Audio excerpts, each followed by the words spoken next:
Hello. I revisited the sources of inaccuracy that I mentioned during the first calibration.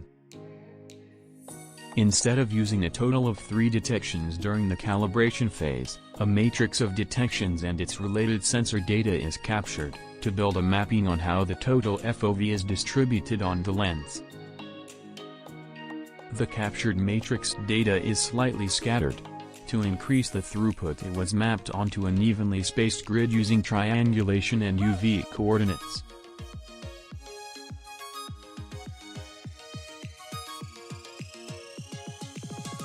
The box was also replaced by a spherical object to reduce its error in size estimation due to perspective shifts. According to my neural net, this is a kite.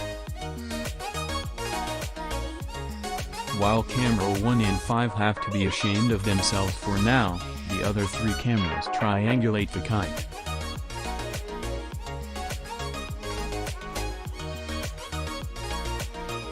Thanks for watching. Bye.